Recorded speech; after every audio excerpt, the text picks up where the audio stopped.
Hello welcome and अस्सलाम वालेकुम। उम्मीद है कि आप सब खैरियत से होंगे। Welcome back to another video. आज की वीडियो में हम बात कर लेते हैं वेस्टर्न ऑस्ट्रेलिया ने जो अपना नॉमिनेशन प्रोग्राम जो है वो क्लोज कर दिया है। इसका क्या मतलब है, इसका क्या इम्पैक्ट पड़ेगा। Because there are a lot of confusion going on among applicants. उन लोगों को समझ नहीं आ रही कि इसका उन लोगों पे क्या इफेक्ट पड़ेगा जिन्होंने ईओएस लॉन्च किए हैं, और इसका उन लोगों पे क्या फर्क पड़ेगा जिन्होंने वीज़ा जो है वो लॉन्च किया हुआ है। देखिए, सबसे पहले तो बताना चलूँ कि ये कोई नई चीज़ नहीं है। वेस्टर्न ऑस्ट्रेलिया हर साल ही इस तरह करता है, क्योंकि जब भी कोटा एलोकेशन होती है ना, तो जो मैक्सिमम कोटा एलोकेट होता है वो विक्टोरिया और न्यू साउथ वेल्स को होता है, एंड देन आफ्टरवर्ड्स बाकी सारी स्टेट्स को होता है। वेस्टर्न ऑस्ट्रेलिया हमेशा से एप्लीकेंट्स के लिए फेवरेट रहा है, बिकॉज रीजनल एरिया भी है और उसके साथ साथ ये इतना डेवलप भी है कि अगर आप वहां जाके रहेंगे तो आपको फील नहीं होता कि आप रीजनल एरियाज में रह रहे हैं। इसलिए अगर मैं बात करूं बैक इन 2019 जब मैं यहाँ पे आया था ऑस्ट्रेलिया, तो तब भी जब बहुत सारे लोग थे वो जब रीजनल एरिया जाने की बात करते थे तो उनके जहन में होता था कि हम वेस्टर्न ऑस्ट्रेलिया चले जाते हैं, हम पर जाके रह लेते हैं। मैं आपको बताता चलता हूँ कि ये नई चीज़ नहीं है। बैक इन 2019 2020 तब भी यही हुआ था कि जब मेलबर्न और सिडनी इन सिटीज से आप लोगों को नॉमिनेशन आना बंद हो गई थी ना, तो लोगों ने क्या किया, लोगों ने रीजनल एरियाज की तरफ भागना शुरू किया। उस टाइम जब विक्टोरिया ने सख्ती की तो न्यू साउथ वेल्स के जो रीजनल एरियाज थे, जो आरडीए का प्रोग्राम है, उसमें लोगों को नॉमिनेशन आ रहे थे तो सब न्यू साउथ वेल्स भाग गए। उससे क्या फर्क पड़ा, जब एक चीज का लिमिटेड कोटा होता है ना और एप्लीकेंट ज्यादा जाते हैं तो वो चीज डेफिनेटली फिल आउट होती है, एंड देन वो जो इतने सारे लोग वहां पे गए होते हैं उनको कहीं ना कहीं दोबारा रिलोकेट करना पड़ता है। तो जब सारे लोग वहां चले गए न्यू साउथ वेल्स, तो उन्होंने 3 महीने बाद कहा कि जी हमारी जो कंडीशन है वो चेंज हो गई हैं, जो लोग यहाँ पे 3 महीने से या 6 महीने से रह रहे हैं हम नॉमिनेशन सिर्फ उन्हीं को भेजेंगे। तो वो सारे लोग जो विक्टोरिया से या पर्थ से उठ के वहां गए थे तो उनकी वो कंडीशन मीट ही नहीं होती थी।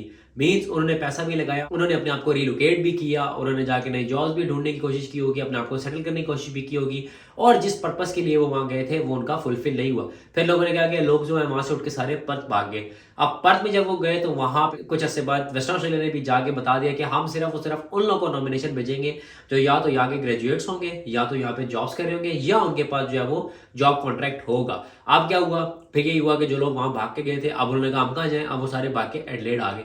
तो मैं आपको बताना चाहता हूँ कि जो ये ट्रेंड फॉलोइंग है ना, ये बहुत कॉमन है ऑस्ट्रेलिया में। ये इस साल सिर्फ पहली दफा नहीं हो रहा।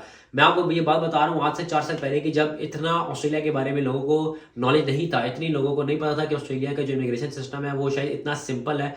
पॉइंट बेस्ड सिस्टम है कि आप पॉइंट्स गैदर करें, अच्छे पॉइंट्स करें, आपको नॉमिनेशन आ जाएगा। लेकिन ये तब से ही चलता आ रहा है। वेस्टर्न ऑस्ट्रेलिया हो गया, साउथ ऑस्ट्रेलिया हो गया, कैनबरा हो गया, ये 3 स्टेट्स ऐसी है कि ये हर दफा ही अपना जो नॉमिनेशन कोटा है वो बहुत जल्दी एग्जॉस्ट कर देती है। और ये बहुत सारे जो लोग हैं जो इन स्टेट्स में जाते हैं कि शायद हमें नॉमिनेशन मिल जाएगा, ये अपनी पॉलिसीज जो है वो रिवाइज करती रहती हैं, और बहुत सारे लोग जो है वो डेफिनेटली फिर एट द एंड डिसाइड हो जाते हैं और फिर उनको एट द एंड मूव करना पड़ता है टुवर्ड्स मेलबर्न या सिडनी। मेरे से कोई भी पूछा था कि पर जाना चाहिए नहीं जाना चाहिए, रीजनल एरियाज हैं, definitely I been involve to number of conversation, because जो लोग आ रहे थे 476 वीजा के ऊपर, या वो सारे लोग जो अपनी फाइल लॉन्च कर रहे थे, वो मेरे से पूछते थे कि आपकी रिकमेंडेशन क्या है। मैं हमेशा एक ही बात करता था कि always go for big cities, because big cities provide better opportunities. वो साथ अगली बात ये करते थे कि क्या मेलबर्न सिटी में पीआर मिल जाएगी। देखिए, मैं उन्हें ये कहता था कि आप दोनों चीजें एक वक्त में हासिल नहीं कर सकते। या तो आपको अपनी पीआर को फिलहाल सेक्रीफाइस करना पड़ेगा, या फिर इनकम को। एटलीस्ट आप जब मेलबर्न सिडनी आ जाएंगे तो यहाँ पे आके आपको जॉब मिलने का चांस है।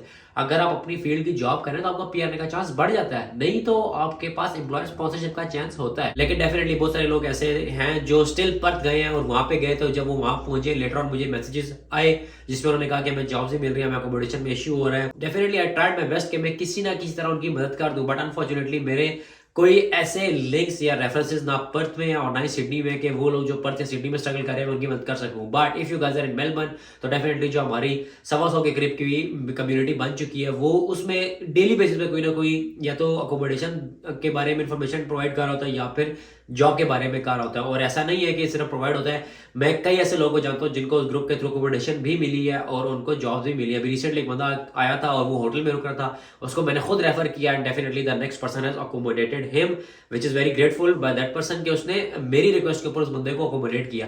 तो जो वेस्टर्न ऑस्ट्रेलिया का नॉमिनेशन प्रोग्राम है जो क्लोज हुआ है, उसके लिए क्लोज है जिनकी यूएस जो है वो डली हुई थी। US is expression of interest, आप अपनी यूए डाल देते हो। अब नॉमिनेशन क्लोज का मतलब यह है कि आप वो कोई नई यूएस सिलेक्ट नहीं करेंगे और किसी नए बंदे को नॉमिनेशन का अप्रूवल नहीं भेजेंगे, जिसके बाद आप अपने डॉक्यूमेंट सबमिट कराते हो, एंड देन आपको वीजा का इनविटेशन आता है। तो वो सारे लोग जिनकी यूएस डली हुई है, अब उनको अगले फाइनेंशियल ईयर तक वेट करना है, या फिर उनको वेट करना है कि वेस्टर्न ऑस्ट्रेलिया को अगर Department of Home Affairs new quota allocate करता है, तो तब चांस है कि वो दोबारा राउंड चलाएगा और आपकी यूएस को जो है वो कंसिडर किया जा सकता है। इससे उन सब लोगों पे कोई फर्क नहीं पड़ेगा जो ऑलरेडी वीजा लॉन्च कर चुके हैं, वो अपने वीजा के ग्रांट का डेफिनेटली वेट करेंगे, क्योंकि वो उस कोटे में ऑलरेडी आ चुके हैं और उनको वीजा का इन्वाइट जा चुका है। नाउ उनको सिर्फ और सिर्फ वीजा के ग्रांट का वेट करना है। अब लोग पूछते हैं कि हमें अपनी यूएई कैसे अपडेट करनी है। देखिए, आपको यूएई के बारे में कुछ भी नहीं करना। जो आपकी यूएई है वो पूल में रहेगी और जो यूएई है वो पूल में 3 साल तक रहती है। अगर 3 साल तक अल्लाह ना करे आपको इनवाइट नहीं आया, तो then what you have to do is आपको नई यूएई लॉन्च करनी पड़ती है। लेकिन आप अपनी यूएई को साथ अपडेट कर सकते हैं। जैसे कि लोग पूछते हैं कि फॉर एग्जांपल मेरे जो वो इस टाइम आइल्स में या पीटी में 6 सीच है, तो क्या मैं यूएई लॉन्च कर दूं, बाद में अपडेट कर सकता हूं? बिल्कुल आप कर सकते हैं। आप अपनी यूएई लॉन्च कर दें, जब आपके स्टेटेड आए आप पॉइंट्स ऐड कर लें। अगर आपने मास्टर्स कंप्लीट कर लिया आप ऐड कर लें पॉइंट्स। अगर आपने नाटी कर लिया पॉइंट्स ऐड कर लें। अगर आपका पार्टनर था उसने इंग्लिश लैंग्वेज दे दी है और उसकी असेसमेंट आ चुकी है, तो आप पॉइंट्स ऐड कर लें। तो आप हमेशा अपनी यूएई के पॉइंट्स ऐड कर सकते हैं। मेरी रिकमेंडेशन या मेरी पुश आप सबको इसीलिए होती थी कि आप अपनी US as soon as possible launch करें, क्योंकि जब भी सिलेक्शन की बारी आती है ना, तो जो यहाँ पे क्राइटेरिया देखा जाता है वो देखा जाता है मैक्सिमम पॉइंट्स का, और अगर पॉइंट्स के ऊपर टाई हो रहा था तो जिसकी यूएई की लॉन्चमेंट डेट पुरानी होती है ना, उसको इन्वाइट पहले जाता है। इसीलिए मैं हमेशा सबको पुश करता हूँ कि रिगार्डलेस आपके 55 पॉइंट है या 65 पॉइंट है, अपनी यूएस लॉन्च कर दें और बाद में उसको अपडेट कर दें। आई होप वेस्टर्न ऑस्ट्रेलिया के जो नॉमिनेशन प्रोग्राम क्लोज हुआ है उसके बारे में आप लोगों को क्लैरिटी मिल चुकी होगी।